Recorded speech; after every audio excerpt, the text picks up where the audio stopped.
In today's podcast, we are getting real about what it actually takes to buy your first home. Our guests today are Ashley Humphries, the broker owner of Refuge Realty. She specializes in first-time home buyers and helping them every step of the way. And Laurie Zimmer from Motto Mortgage Infinity, a seasoned mortgage loan officer who also specializes in first-time home buyers.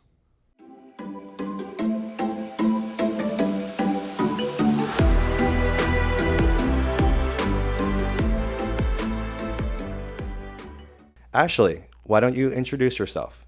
All right. Thank you, Alex. So my name is Ashley Humphries, broker owner of Refuge Realty. Like Alex said, I've been working with first-time home buyers for, I think, 3 or 4 years now. And shortly into my real estate career, I found that it was the most rewarding kind of work that I could do in this industry, was to find the people that other people maybe had said no to before and help them to find a way to get into their homes. So I love that.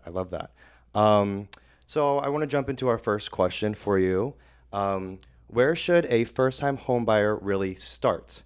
Let's be honest, there's a lot of conflicting advice out there. And in your opinion, what is the first step every first-time home buyer should take before looking at any listings? Yeah, so this one's really important. And if I had to say the most common area where people get this process wrong, not wrong in a way that's irreversible, just wrong for them, is by looking for homes first before talking to a professional, right? And so, if you go to the grocery store, you check your bank account. You want to know how much money you have. You want to know how much you can afford to spend at the grocery store. And buying a home should be the same thing. And so instead of checking your bank account, you check with a person in the mortgage industry, a loan officer first, and you say, hey, here's all my information. Here's all my stuff. My pay, my bills, and all these kind of things. What can I afford to buy a home? Right. And so the first step, if you want to buy a house, is getting that pre-approval. Because then when you go to a loan officer, you can find out, I'm not ready yet. These are the things I need to do in order to get ready. And then you can make a game plan moving forward, or you find out, I'm ready, let's do this. Right. Okay. I love that. That's great advice. Second question, what should a first-time home buyer look for in a real estate agent? And how can an agent help them succeed? Yeah. So was the question, what specifically should a first-time home buyer look for? Yeah, we're kind of focusing on the first-time home buyers this time. So yeah. Okay. So for a first-time home buyer specifically, I would say finding an agent who works with first-time home buyers is probably a good idea. Every agent out there is capable and able and has all the same information that any other agent would have.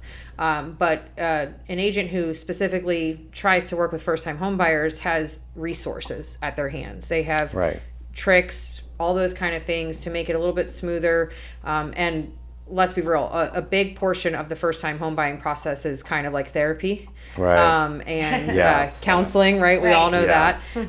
And so maybe somebody who's not really familiar with first-time home buyers might not get that portion of it, how scary it really is. Yeah, your first time, So scary. I mean, my first time buying a house. Yeah, it's a lot of money. Yeah, right. Yes. So I would say, if you're a first-time home buyer looking for an agent, ask them, do you work with first-time home buyers regularly? What resources do you have available for first-time home buyers? Have you taken any classes on this? Have you gone to, because there are classes, there's classes, there's seminars, there's all kinds of things like that, that people who, like myself, that specialize in first-time home buyers set out to go do to make sure that I'm giving the best experience possible to the first-time home So buyer. You would say that's something you specialize in, is first-time home buyers? Yeah, absolutely. I like to do 2 things in real estate: agricultural land and first-time home buyers. Those are my favorite 2 things. Nice. I will do everything in between, above and beyond, and whatever the case is. But those are my 2 favorite things: working with first-time home buyers and properties that have farm animals on them. Yeah, I love that. Yeah. All right, cool. Well, what does it mean when people say it's a buyer's market, in quotations? And how can a first-time home buyer take advantage of that kind of market? Yeah, that's a really great question. And so right now, we're doing this in July of 2025, and it is a buyer's market. Completely. Yeah. 100% a buyer's market right now. And so what is the difference? That question can be answered by looking at the difference between what the market was like in 21, 22 versus what it's like now. So in 2021, 2022 in Southwest Florida, the prices peaked up at 75% over what they were the year before that. People were rushing down, or not even coming down. They were just buying houses sight unseen, Right. cash, $20,000 over asking price. Right. That is not a buyer's market. No. Right. Yeah, exactly. Inventory was at 2 months. I mean, it was just, it was not a place for really for first time home buyers and buyers in general. So fast forward to 2025, now we're in a place where, builders have paused construction. We're in a place where sellers, the homes have been sitting on the market for a little bit longer, where our days on the market back in 21, 22 were 35, 40 days. Right, Now we're yeah. up to 75 to 120 Right. days. And so really what that does is that motivates the seller to be more willing to negotiate, more willing to lower the price, more willing to work with the buyer. And you're also not competing with 15 other buyers. Right. Right. That's true. In a seller's market, when we're putting in offers, we're putting in offers against 15 other offers. Yeah. Right. And that's just not the case today. So what is a buyer's market? A buyer's market is just an environment that's more, that's better suited for a buyer, meaning higher inventory, lower-ish prices, Okay. right? Right. So really I want to say 64% higher than we were in 21, 22, but that's better than the 75 we were For 2 years ago. Right. And so the market's in a place where it's adjusting now. So when you're looking for a buyer's market, you're looking for inventory levels, you're looking for days on market, you're looking to see what builders are doing and things like that. And that's another reason why it's really important to have a real estate agent. Right, an that's- agent, Yeah. exactly. Yeah. They can help you through that. Right, because before I got my license, I'd be, what does that mean? How do I find this? What do I Yeah. do? And I'd be Googling everything and find 45 different answers. Right, and the agent instead also is experienced, but also does that legwork for you. Exactly. With those expertise that they bring to you. So, Yeah. yeah, it's important to have a real estate agent. Yeah. All right, so can you walk us through the full offer process when you're offering for a home? Yeah. So, after a pre-approval has been received by a loan officer, I get the heads up, from the loan officer, from the buyer saying, hey, I have this pre-approval, I'm ready to go. And so, before we can put in the offer, we have to go find a house Right, that you okay. like. Once we find that house, we put in the offer. We have a couple things we need to discuss before we put in the offer. What is your offer price that you want? What is the price you want to offer? What is the amount you want to put down for an escrow deposit or an earnest money deposit, however you want to say that. And that's basically your skin in the game during the buying process, letting the seller know, hey, if you are willing to take this property off the market while I go through the process of inspection and getting the loan and things of that nature, I'm going to keep up with my end of things, and if I don't, you get to keep this money. Right. If I Right. do keep up with it and things fall apart, then I get the money back, right? So we need to figure out, what is that deposit going to be? What does that look like? What can you afford? What makes sense for the offer that we're putting in? And we discuss when you would want to close. So depending on the type of loan, which is why it's important for the agent and the loan officer to be in communication, typically closing occurs within 30 to 45 days after the offer is accepted. So we put in that offer. With those things discussed, depending on the type of offer, the house, and specifically what the buyer's looking for, there may be a few different things we look at. But that's pretty much it. And then we put the offer in. We give them a certain amount of time to either accept the offer or not accept the offer. And then we wait. Right, and go from there. And then we do the first part of waiting in the Right. buying process. Right, and it could be a long time sometimes, right? I typically try to give a day or two, right? Because we don't want to waste anybody's time. Right. If the seller's not going to accept the buyer's offer, I'd rather know than not know, Sooner so we than can later. keep it moving. Right. So I typically, just depending on when we get the offer, and I typically will give about 36 hours for the seller to accept or not to accept. How do you determine how much money goes into an earnest money deposit for that contract? So it just depends. A couple things go into question here, right? So again, what kind of loan is the buyer getting? Is this a type of loan where the buyer's getting assistance and they may not have just a bunch of cash on hand? If that's the case, we're going to try to figure out what is the lowest we can do to make that offer attractive to the seller, right? So it's hard to say. There are percentages that people typically say to use, I don't do those. That just depends on what the buyer's what the buyer's able to put in, really. Okay. So I have gotten houses under contract with $1,000 deposit, Wow. and I've also put houses under contract with $10,000 deposits. Right. So it Right, really just right. kind of depends on the Varies. situation. Yeah. Varies on the house and the buyer. Yeah. Okay. Each loan is unique. Yeah. Each Yeah. offer Yeah. is unique. Absolutely. Right. What are the key steps in the home buying process that first-time home buyers should be prepared for? Can you walk us through the main milestones and from finding a property to closing so buyers know what to expect at each stage? Yeah, absolutely. So I always tell people there's a few sticky places in the process of buying a home, right? The first one is the pre-approval process, right? Yes. That's a place where it's make or break. Either Right. you can get approved right now or you can't. In my experience with Laurie, there's never been somebody we've said, no, this is never going to happen. It's just maybe not right now. Right. We have some things to work on. So that's the first sticky place, right? Once you get that pre-approval, and then finding the right house, that's obviously a big deal.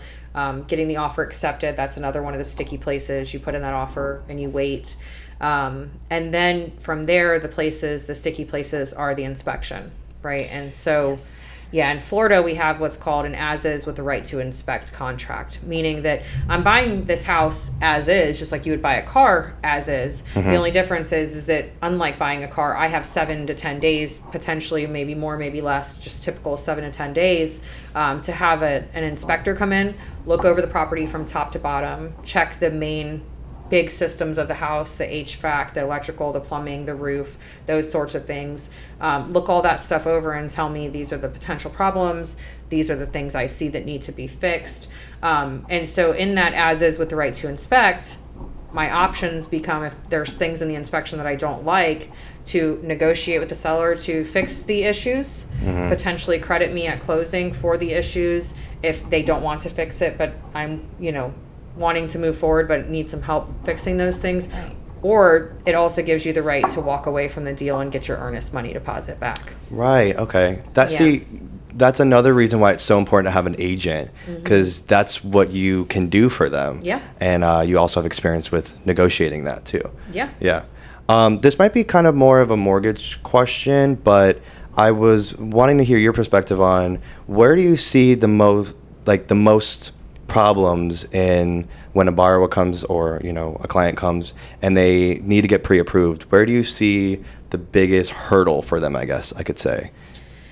I would say, and because I tell people all the time, you don't want me dealing with your numbers, right? Not with, I feel like so that might be a mortgage question, right? But from my perspective, on the real estate side, 2 things is just overextension of credit, right? Just overextension. A lot of people get credit card happy, or credit happy, period. And that overextension of credit, I've seen, I've had loan officers call me and say this person makes great money, but they have none of it, Right. Too much debt. Too much debt, yeah. right. Right.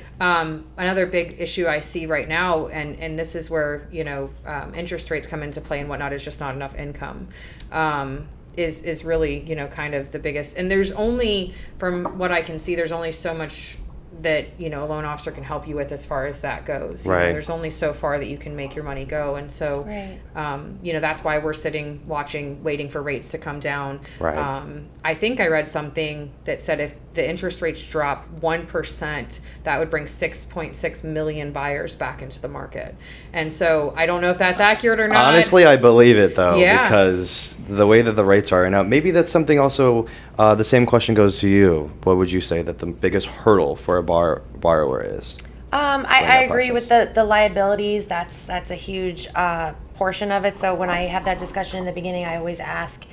That's one of the big questions I ask is, what are your liabilities? What's on what's on your credit report? Right. Some people think that their power bill and their phone bill that's not the case. It's your credit cards, your car payments, any loans, so stuff like that. Some people also buy a car and then a month later try to shop for a home. So that's another sticky Right. situation that I find I've come across. But also it is the income. That's when you're having an individual trying to get property. it's tough. Yeah. You know, like you said too, like the income's there, but then if the liabilities are too high, you know, it kind of washes it away. But regarding the rates too, you know, we have other solutions for that too. So there's a lot of people who are fixated on the rates, but I always say don't worry about the rate, because rates go up, rates go down. We can work with borrowers because we can always buy down a rate. Sure. You know, there's wiggle room there, you know, helping sellers. We were just working on one of those today. Exactly. go. Asking sellers to put some funds into it and help pay for that buy down. It could be a temporary buy down. It could be a permanent. I mean, we've got a lot of different solutions for folks. And like you said, we definitely tell people, maybe not right now, but it's not a no. Yeah. It's a let's work on this and improve. Yeah, so. absolutely. Well, this kind of plays into what you're talking about. How much money do you think a first-time home buyer needs? And what are the options if they don't have enough saved up for their down payment? Yeah, so first-time home buyers, sometimes it is hard to save up those funds. Typically, it's 3.5% for the down payment. However, it doesn't have to be that much. We do have down payment assistance programs available if they qualify, that we can discuss, where that down payment is covered. And then what we do is they work with Ashley, where Ashley can negotiate on their behalf to the listing agent to talk with the sellers to give concessions to help on the other end. So we have a lot of first-time home buyers using the down payment assistance program that come to the closing with little to no money. However, there are some funds, like Ashley spoke about earlier. There are the earnest money funds that's negotiated between you and your agent. And also there is an appraisal fee and an inspection fee. That's the skin in the game. That's part of the skin in the game, because, you know, you've got to have something to contribute to it. But again, the down payment assistance program helps a lot of borrowers that are struggling to save up that 3.5%. And Laurie, if I'm not mistaken, I think that there's been a few times we've gone to closing and buyers have gotten checks back at closing, where they've walked away with a check in their pocket. With a check in their hat, and they are just floored. Yeah. So, Yeah. And that's a grant, so it's like you're getting not, paid you don't have to pay buy that a back. house. Right. Yeah. How cool is that? Yeah. Yeah. Awesome. So that's exciting. Well, I remember you were talking a little bit about inspections. Yes. What should buyers be looking for during a home tour or inspections? So the home tour portion of it is always interesting, right? Because the discussions I have with people before we step foot in a house are completely different than discussions I have with people after we've toured a few houses, right? After we've viewed a few houses. So typically they come to me with this huge want list, and everything has to happen, and that's the way that it is. And then we see a few houses, and the things that they thought were the most important things before are actually not the most important things now, once they've actually stepped foot into a house, right? Right. And so, you know, when you go to view a house, I think the most important thing, especially for first-time home buyers, I always say, is that your first home doesn't have to be your forever home. It just has to work for right now. Correct. Right? I read this thing that said that almost all millionaires invest in real estate, you know. I was just going to say, I Yeah. feel like buying a home, no matter what, is your first step to absolutely to wealth. Yeah. And To success. building wealth. To building wealth. Yeah, Right. absolutely. And I mean, over any given period of time,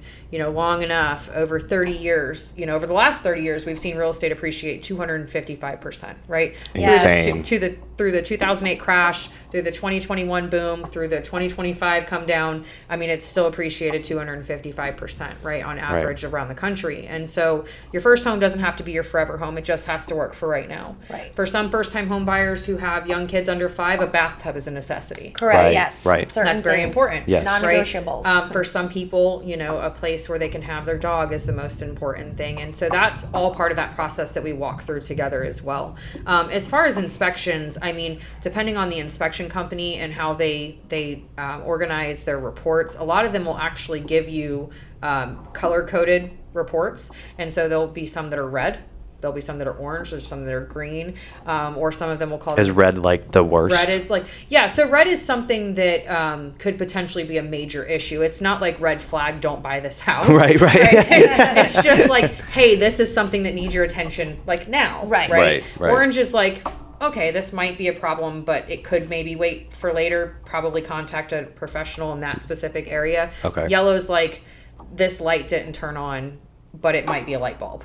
Right. Okay. Just change the light bulb. Like if the inspector comes out and the light doesn't turn on, he doesn't carry light bulbs with him to change. So he check. can't, yeah. Yeah. And so that's the kind of thing. And so the important thing really isn't to be cautious when you go into these it's what we look at after we get the inspection report, right? It's like sitting down together, going line by line through the inspection report, talking about what do we do with this one, what do we do with that one, walking through that kind of hand in hand. Okay. And it's so hard to say We're having a rainstorm. We have a storm going on.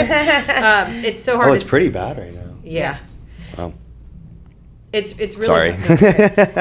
it's really hard to say, look for this specific thing. Let's just look at it when it comes. Right. And then let's cross that bridge when we get there. Right. Yeah. Yeah. And I guess when you were talking about the home tour, I guess it really does just customize to what that client is looking for. Absolutely. So I guess it's really just like you said, like the bathtub if you have a child. Yeah. So it really just matters on what they need instead of just like generic, I guess, right? Absolutely. Okay. All right, cool. This is a good question for you. What is the most rewarding part of helping a first-time buyer find their home? And what advice would you give to someone that's just starting out? Yeah, so I do love this question. I knew it. Yeah, so this is the best part. So to answer that first part of the question, I have to give you a story, right? And so, in 2022, we had Hurricane Ian, and Southwest Florida was very hard hit. And obviously, the years that have followed, the whole country's had issues like this. Right. But Ian was like the first time this had happened in a long time, where there was this catastrophic, 25-foot storm surge. And so about a week and a half before closing, I'd only been in real estate for about 6 months.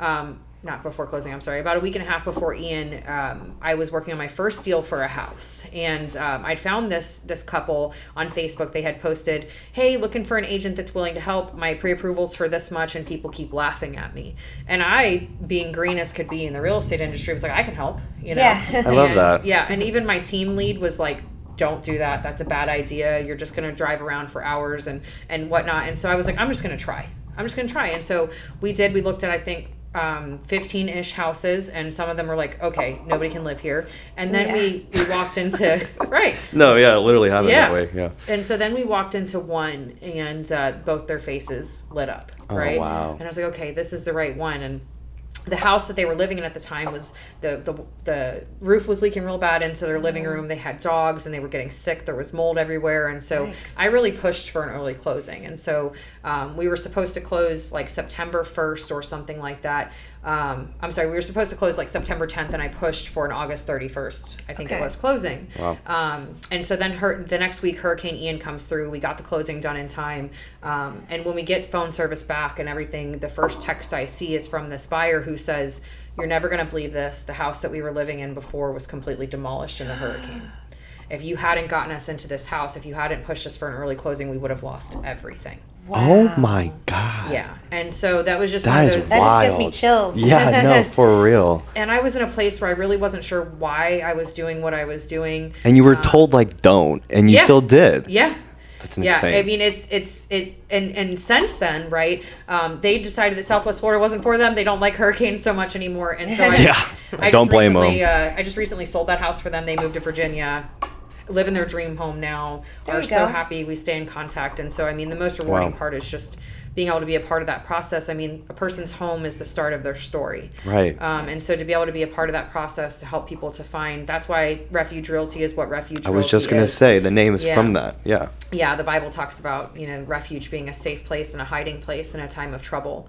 Right. And so in this world we live in today, the chaos, the storms, the wars, all the things, we all need a safe hiding place that we can come back to at night. It's your safe place, yeah. Yeah, absolutely. That's for sure. That's really cool. What kind of advice would you also give to someone getting in? Yeah, sorry, it was a two. No, it's okay. I forgot. I got two-pointer. too excited about that. No, by the way, that was a great story, That was and really that's good. incredible that you were able to do that. Yeah, it's so awesome. So, advice wise, I would just say, don't count yourself out. And when Laurie and I go to different places, and Alex, you've been there too, and we're going to these maybe homeless shelters or rehab Yes. centers or different places like that, and telling people, hey, you can buy a house too. I mean, these people have nothing, Yeah. right? And we're telling them, don't count yourself out, right? They truly think that they can. They think they can never own a home. Right. And I thought I could never own a home. My credit score was 470. Wow. I experienced homelessness and drug addiction and thought that there's no way I could ever own a home. And I've owned a home for 3 years now. Incredible. That is- and that's you amazing. also have your own real estate agency. I do. That Which is is true. amazing. Yeah. And, so it's one of those things where the biggest advice I can say is just don't count yourself out of this. Like I said, there's never been a time where we've said no. We've Right. just said, hey, we need to work on this a bit. And not just, hey, go work on this. Yeah. But Lori and Stay with you the whole Yeah. time. Right. Check in with you. Absolutely. Not bug you. Just, Yeah. check in, making sure that you're staying on track and that you want to stay on track. So, yeah. What do you do when Ashley brings a borrower who, let's say, needs credit repair? What do you do for those clients? Well, first I have a conversation with them just to kind of find out a little bit more, dig deeper. Sometimes they'll tell Ashley part of the story, so I try to get the whole story because sometimes we can still work with that borrower without sending them off to a credit improvement. We have a group that we work with that actually that's what they do. That's their specialty, but. Some folks we can just guide ourselves. So we have a conversation, see where they're at. And sometimes it's as easy as just saying, hey, just pay this down a little or, close that or don't close that or whatever it is, to give them a little bit more guidance. Some people have things on their credit, maybe they're an authorized user and that person is not paying their bill. It's hurting them. So there's certain things that we look for to help them.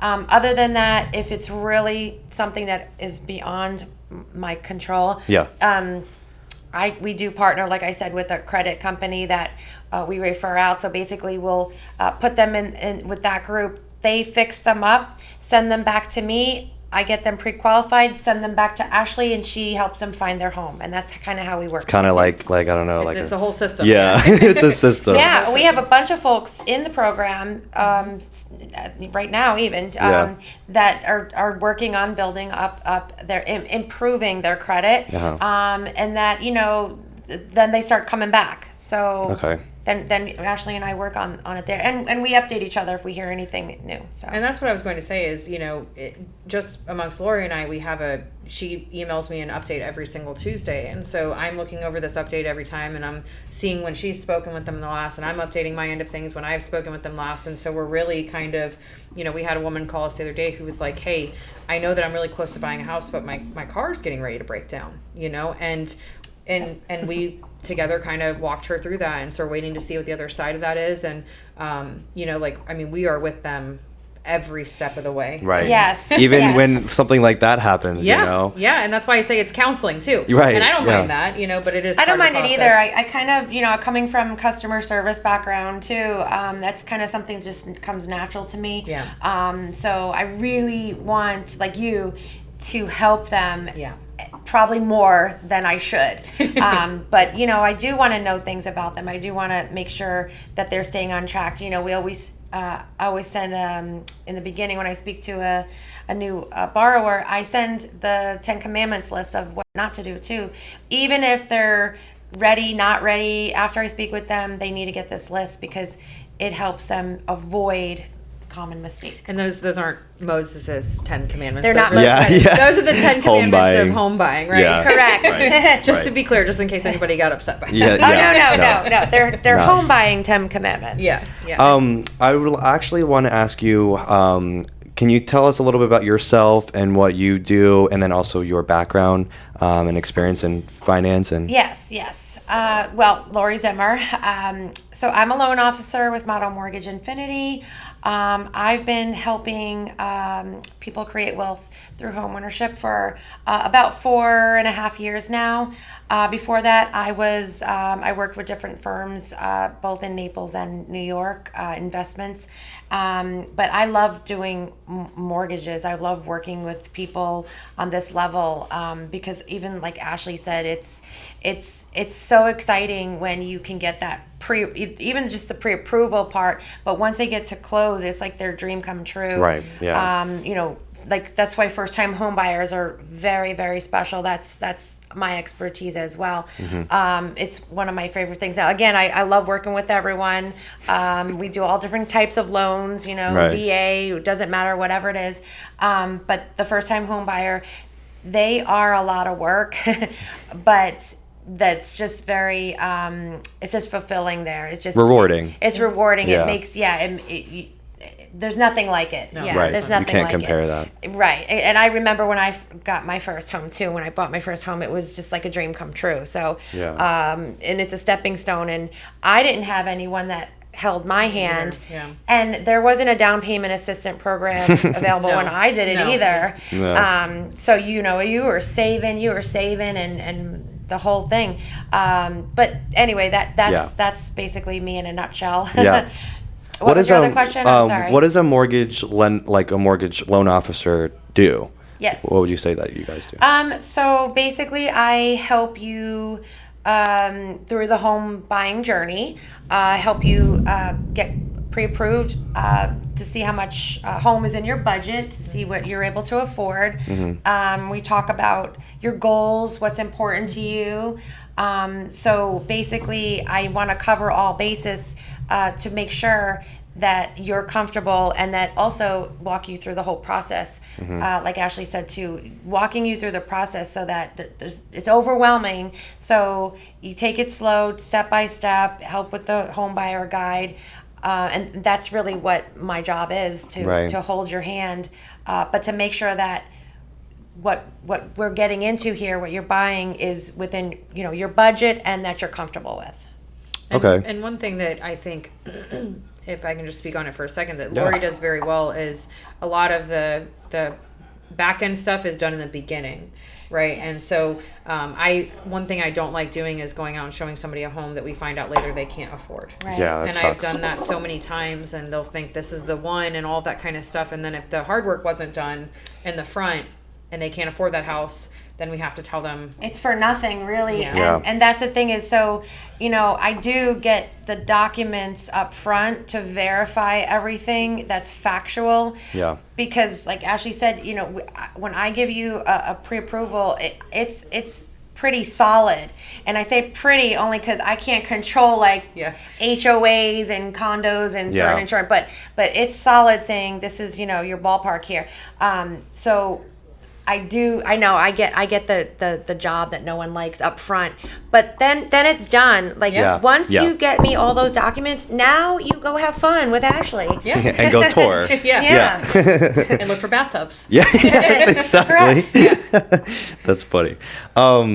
This kind of plays into what we were talking about a little bit earlier about credit. But do you need perfect credit to qualify for a mortgage? I guess we kind of answered that, but would you like to expand I'll on just that? expand a little bit more because, a lot of people are afraid to even have a chat because they're saying, oh, my credit's so bad that, there's no way. We can actually, I'm going to say low 600s. We can even qualify folks. And again, you don't know until you ask the questions and have an expert kind of look at it, because you might think that your credit is too low or too bad, but then it turns out that it's not. I mean, we've had so many that we had a chat with, and they can't even believe that they got a pre-approval. Right. Yeah. But Laurie, I looked on Credit Karma, and Credit Karma told me- Credit Not good. Karma's perfect, right? Accurate all the time. Please don't go by Credit Karma. Yeah. We don't use Credit Karma scores. Yeah. They are not accurate. That's actually a guide for your credit cards. It has nothing to do with your Buying a home. Correct. So you don't know until you You don't know until you have a conversation. And that's a lot of times what I do is, again, I don't just say, here, fill out the application. I have a conversation. We have an initial loan conversation. I have some questions that I like to ask because they're my discovery. And then I, go through everything and I ask what questions they have. And then if we feel it's time to move on, that's when I do ask them to fill out the application, and then we go through the rest of the process there. So it definitely is discovery in the beginning.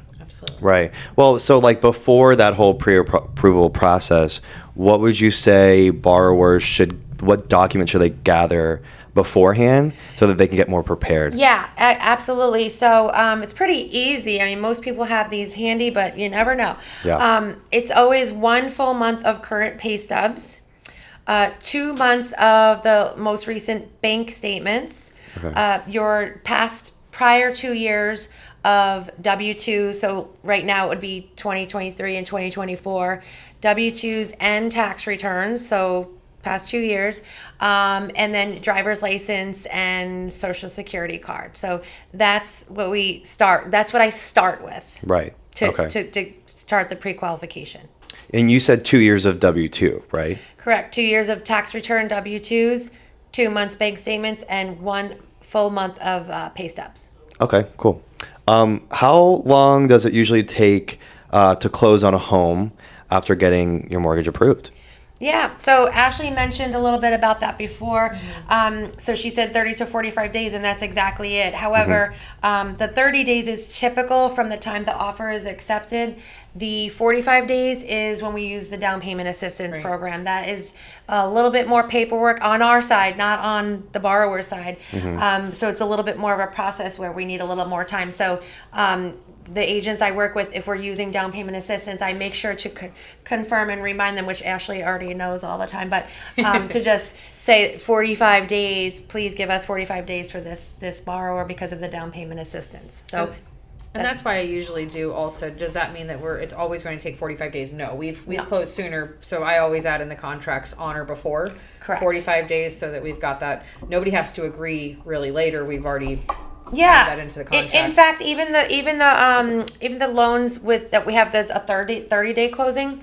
We've closed loans in 2 weeks before. Wow. It depends. A lot of it depends on really when the borrower gets back the docs that we Absolutely. need. Yeah, because that's usually what takes the longest, honestly. because even after the initial, let's say, you got your pre-approval, you got the offers in, everything's going, there's typically some extra things that the underwriter needs. Usually it's nothing difficult. It's just Yeah. little things here and there. Tedious work, I guess. Yes, just Yeah. little things. And so again, a lot of it depends on the borrower, how quickly they get the documents back to us, but also sometimes it's an HOA thing, Yeah. or a condo thing, or an inspection thing. So, Absolutely. but if everything runs smoothly, then we can definitely try to close within or before the 30 days if that's agreeable with the seller. Absolutely. Yeah. Okay, cool. So when you get your pre-approval, I'm sorry, when your mortgage is approved, what is included in your monthly mortgage payment? Okay, yeah. So the monthly payment, so it's basically going to be the principal, which is the funds that you borrow, the interest, which is what you pay to borrow those funds. You'll have your property taxes and your home insurance. So that's in your monthly payment, and sometimes mortgage insurance if applicable, because some folks, if you put below 20%, then you'll have mortgage insurance. However, that is usually escrowed, but some folks, if you don't want it escrowed, you don't have to have it, but it's just easier when you do, because then Yeah. you don't have to Yeah. come up with that lump sum when it's due. And, Yeah. some property taxes, varies what they are, but it's thousands of dollars. So a lot of people like to put it into the mortgage. But I always go over that too, before. So they find a home. When Ashley finds them a home, then I go through what their payment would look like for that price, and each detail and each step, and let them know exactly what it is, because I do have some borrowers that say, this is where I want to be. So Right. then I make sure that that's where they are, and then tell them, well, then we have to adjust something over here to get to here. So Thank you for watching our podcast. If you are ready to begin your home buying journey, or just simply have questions, please feel free to reach out to Ashley and Laurie. They are dedicated to guiding you every step of the way and helping you achieve your homeownership goals.